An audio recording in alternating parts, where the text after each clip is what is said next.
Hello po mga kapatid, isang pinagpalang umaga po sa inyong lahat.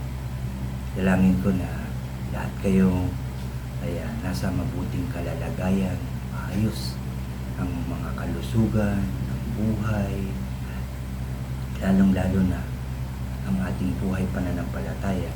Dalangin ko na laging nasa maayos at tama at talagang nag-uumapaw, mainit na pananampalataya sa ating Diyos. Narito po ako para muling mag-share sa inyo ng aking devotion ngayong umagang ito. Pero bago tayo mag-umpisa kagaya ng ginagawa natin, dapat unahin natin ang lumapit sa ating Diyos. Magsiyo po tayo. Yes, oh God, hallelujah. Aming Diyos na makapangyarihan sa lahat, muli ka namin pinupuri, pinasasalamatan, sinasamba o Diyos. Ama, maraming salamat ngayong umagang ito. Una, ginising mo na naman kami ng maayos at malakas yung aming katawan. Salamat po. Salamat din po, Ama, sa napakagandang opportunity na ipinagkaloob mo para kami po ay makapakinig, mag-aral ng iyong mga salita. Muli mo po kaming samahan, turuan, gabayan, proteksyonan, Lord, para maging maayos yung aming pakikinig ng iyong mga salita at lubusan namin ito maintindihan, O Diyos.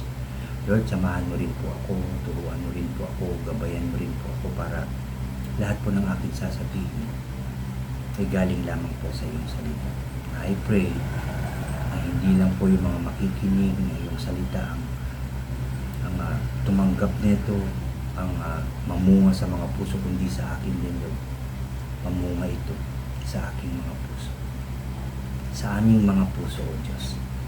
Salamat po. Salamat po. Ama, kiniklaim namin na tagumpay na naman ang gawain ito. Dahil ito ay utos mo sa amin.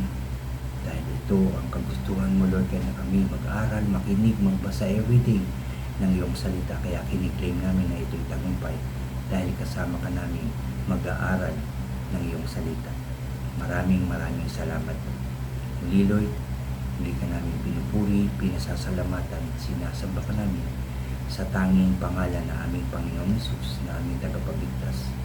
Lahat tayo ay magsabi ng Amen and Amen. At ito po ang aking channel.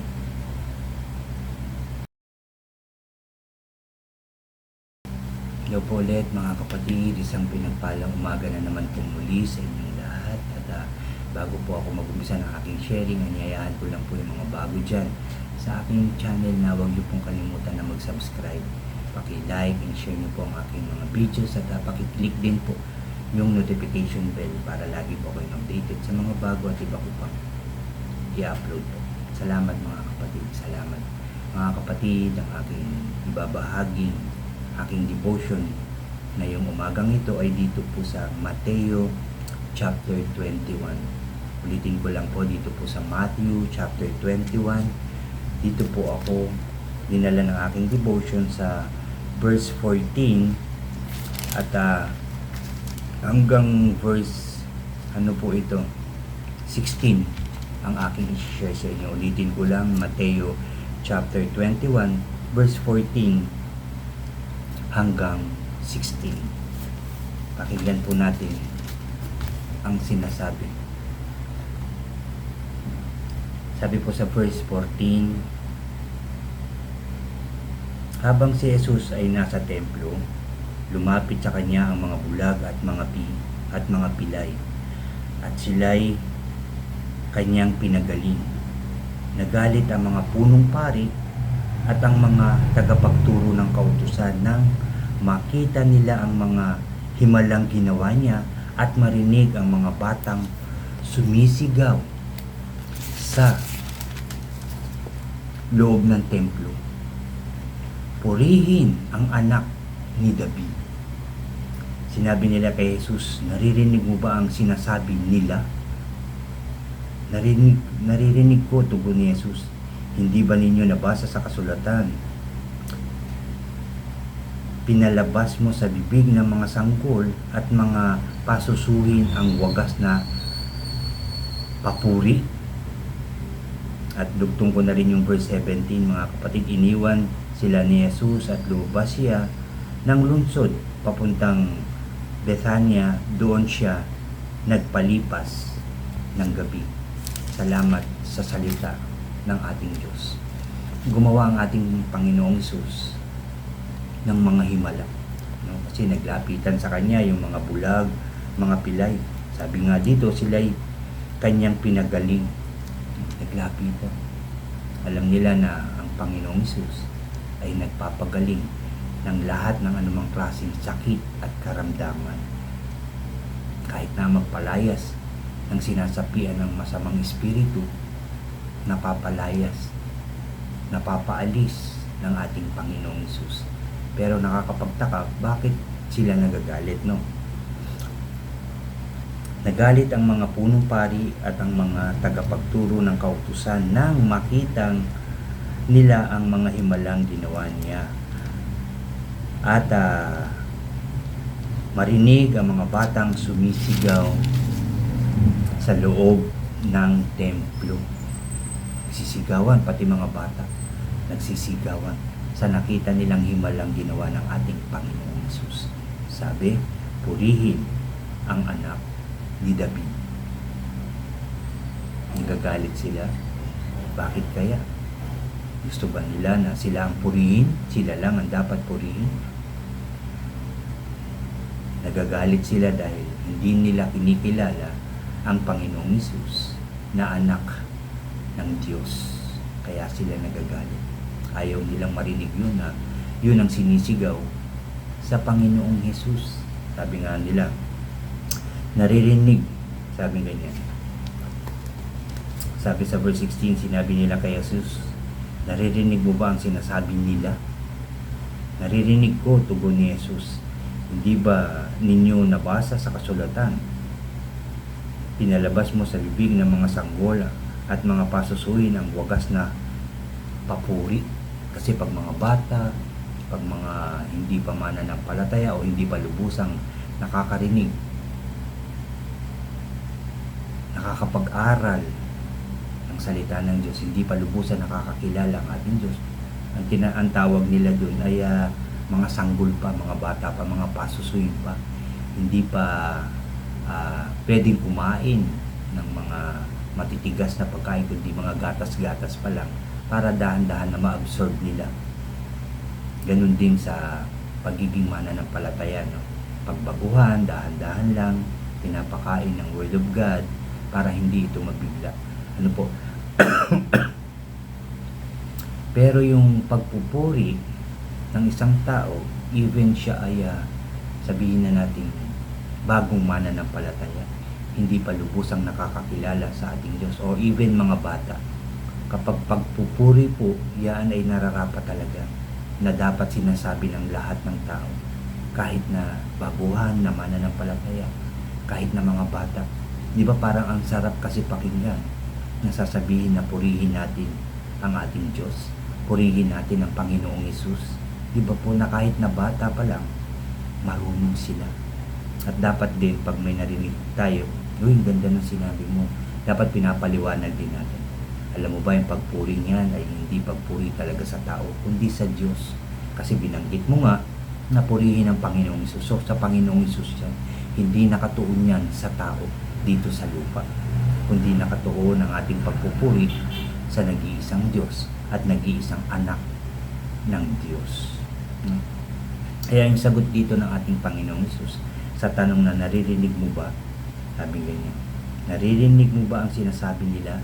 Naririnig ko, tugon ng ating Panginoong Hesus. Kaya every time na tayo'y mananalangin galing sa puso, sabi nga yung marugdog na panalangin, ito'y naririnig ng ating Diyos. Naririnig ito ng ating Panginoong Hesus. Lalo-lalo na yung pagpupuri natin, na from the heart na nagpupuri tayo sa Diyos, dinig na dinig yan ng ating Diyos. Dinig na dinig yan ng ating Panginoong Hesus na dapat natin yan sinasabi. Every time na tayo po ay mananalangin, dapat po talagang nagpapasalamat ka, ina-acknowledge mo ang Diyos na Ama, Diyos na makapangyarihan, Diyos na gumawa ng langit at lupa, Diyos na banal, at pupurihin natin siya at papasalamatan. Ganun po. Pinupurihin natin siya dahil sa kanyang mga ginawa sa ating mundo, yung langit at lupa, yung lahat ng may bunga, yung lahat ng lumilipad, no? Yung mga ibon, lahat ng klaseng lumilipad, lumalangoy sa dagat, gawayan ng ating Diyos, gumagapang sa lupa, gawayan ng ating Diyos. At lahat ng may buhay dito sa mundo, Diyos ang gumawa, Diyos ang lumikha niyan. Lahat ng may buhay na dapat natin pinagpapasalamat, na dapat natin pinupuri ang Diyos sa kanyang mga ginawa, even sa ating mga buhay. Lahat ng meron tayo galing sa Diyos. Lahat ng masasayang oras, araw natin dito, galing sa Diyos. Even, mga kapatid, even yung mga pinagdadaanan natin na umiyak tayo, nasaktan tayo, gawayan ng Diyos. Para anong? Para lumapit tayo sa Kanya. Para mas tumatag tayo sa ating pananampalataya. Para mas lalong panghawakan natin ang salita ng ating Diyos na nagbibigay buhay sa ating lahat. Kaya tayo may pinagdadaan. Nagkamali ka, yes. Sa sarili mong plano sa buhay, pumalpak, nasaktan ka, umiyak ka. Lapit ka agad kay God. Yun ang gusto niyang mangyari. Hingi tayo ng tulong. At kapag humingi ka na ng tulong sa Diyos, humingi ka na ng yung mga pangangailangan mo, yung kalakasan ng loob, pagkatapos mong manalangin, magpasalamat ka sa Diyos. Kasi naririnig niya yun. Naririnig niya yun. At sigurado ko, tutugon ang Diyos sa ating panalangin. Yan po ang katotohanan, mga kapatid. Kaya dapat lang na palaging pinupuri natin ang ating Diyos. Pinupuri natin ang ginawa ng Panginoong Hesus sa atin. Siya ay nabuhay dito sa lupa. Diba? Ipinako sa krus, namatay, at muling binuhay pagdating ng pangatlong araw. Ano po? Dapat natin siyang purihin sa ginawa niya sa ating buhay. Binigay niya, inalay niya ang kanyang buhay para sa kaligtasan, para sa kapatawaran ng lahat ng tao. Mga kapatid, dapat natin pinupuri ang Diyos.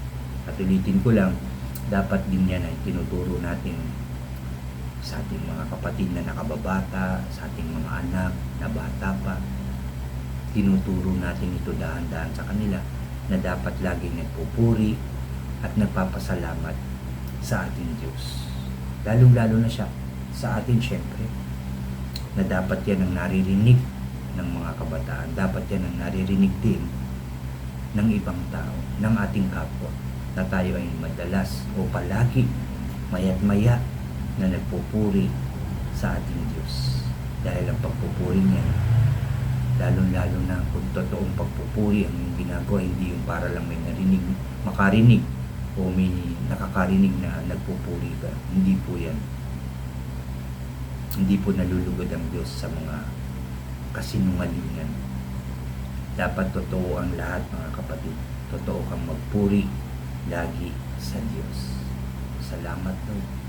Pinupuri kita kasi may pagkain, kasi may inumin, kasi may kalakasan, kasi gumaling ako. Pinupuri kita, O Diyos, pinasasalamatan. Ganun po tayo dapat. Salamat nakapagsimba.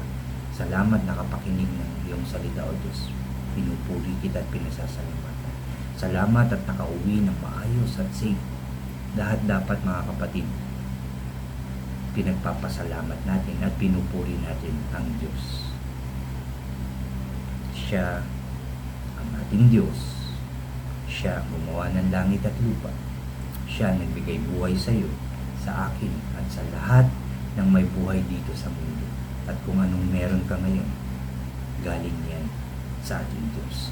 Kaya ulitin ko lang, dapat siya ay ating pinupuri, pinasasalamatan, Yan po ang tinuturo sa atin ngayong umagang ito, mga kapatid ng ating Diyos. Hindi porke tayo ay nagtagumpay, sinabi natin kasi nagsumikap ako, matalino ako, malakas ako. Galing yun sa Diyos, mga kapatid. Kaya dapat siya yung pinupuri natin at pinasasalamatan. Hindi yung sarili natin na pinupuri, hindi yung tao yung pinupuri natin. Unahin si Lord. Salamat sa Diyos kasi matalino siya. Pinupuri ko ang Diyos. Nagtagumpay siya. Laging ganon, mga kapatid. Ngayong panahon na to, iba-iba na yung lumalabas sa bibig, lalong-lalo na ng mga kabataan. Maraming na tayong narinig na kung ano-ano. Even yung malulutong na pagmumura, pagsagot sa mga magulang, sa mga nakakatanda, iba't iba na yung lumalabas.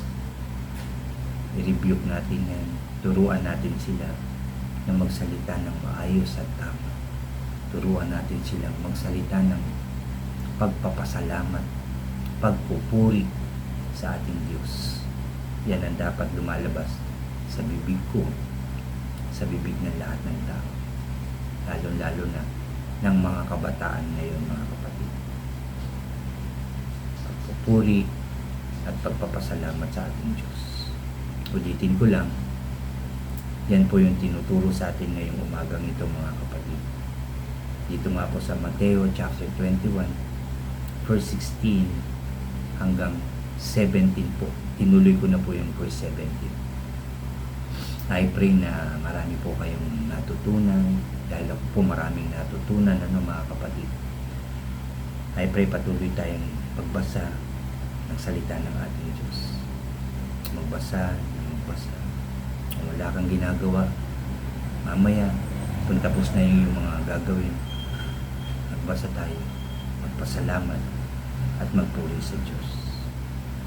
Salamat sa ating napakinggan ngayong umagang ito na salita ng ating Diyos. Salamat sa Diyos sa kanyang pagtuturo na naman sa atin ngayong umagang ito. Salamat din sa inyo, mga kapatid, sa patuloy niyong pakikinig ng salita ng ating Diyos. Muli tayong mananalangin. Kayo din, mga kapatid, galing sa inyong puso. Manalangin din po kayo. Let us pray. Ang aming Diyos na makapangyarihan sa lahat, pinupuri kita, pinasasalamatan, sinasamba kita. Nagpapasalamat po muli ako sa iyong salita na aming napag-aralan na naman ngayong umaga nito. Salamat sa pagkakataong ito na binigay mo po sa amin lahat, lalo-lalo na po sa akin, para i-share, ihayag ang iyong salita, i-share ang aking devotion ngayong umaga nito. Maraming salamat. Salamat po, Ama. Salamat. Lord, dinadalangin ko ang mga taong patuloy na nakikinig, nagbabasa at nag-aaral ng iyong mga salita, na tulungan mo po sila, gabayan mo po sila, bigyan ng wisdom, knowledge and understanding para lubusan nilang maintindihan ang kanilang binabasa at pinapag-aralan na iyong mga salita. Ganon din po ako, Lord. Lagi mo po akong samahan, turuan, gabayan sa pag-aaral, pagbabasa, lalo-lalo na po sa pagbabahagi ng iyong mga salita. Salamat po. Salamat po. Dalangin ko po na pagpalain mo po, Lord God, ang patuloy na nagbibigay ng oras para sa iyo. Para kilalanin ka, O Diyos. Para mag-aral, magbasa ng iyong mga salita, O God. At sa mga taong patuloy na nagbabahagi ng iyong salita. Ingatan mo po sila, gabayan mo po sila, proteksyonan mo po sila, samahan mo po sila, Lord God. Guide them all, Lord God. Guide us all, Lord God. At I pray na sila po ay pagpalain. Bigyan mo po sila palagi ng kanilang makakain everyday, yung inumin, Lord God, yung kalakasan ng pangangatawan, at kung ano man yung merong silang nararamdaman physically, inside out, O God, pagalingin mo po sila at palakasin mo po sila. Dalangin ko po na maging maayos, masaya at payapa ang kanilang pamumuhay sa pangalan ng Panginoong Hesus. Dalangin ko po na ang buong Pilipinas ay maging maayos, masaya, payapa, maunlad, punong-puno ng pagmamahalan sa bawat isa. Dalangin ko na ang lahat ng Pilipino, buong Pilipinas, O God, ay magkaroon ng tunay na pananampalataya sa iyo. Sa pangalan ng Panginoon Jesus. Lord, dinadalangin ko rin ang iyong bansang pinili, ang Israel. Gabayan mo po sila. Tulungan, proteksyonan at ingatan. Maging maayos na, tahimik at payapa ang bansang Israel. Sa pangalan ng Panginoon Jesus, I pray, bawat bansa nagkaisa, magtulungan at magmahalan sa pangalan ng Panginoon Jesus. Maraming salamat. Naniniwala po ako, narinig mo po ang panalangin ko ito at narinig mo po lahat ng nanalangin ngayong oras na to at ang mga mananalangin pa. Salamat. Hindi, thank you for all the blessings, guidance and protection po sa aming lahat. Salamat po sa inyong kabutihan, salamat po sa inyong pagmamahal. Salamat po. Muli ka namin pinupuri, pinasasalamatan, sinasamba ka namin sa matamis at makapangyarihan pangalan na aming Panginoong Hesus at sa pakitupisan ng banal na Espiritu, lahat tayo ay magsabi ng Amen, Amen, and Amen. Amen. Salamat sa ating Diyos, naniniwala ako. Narinig niya ang ating panalangin. God bless po sa inyong lahat. God bless po sa ating lahat. Salamat po.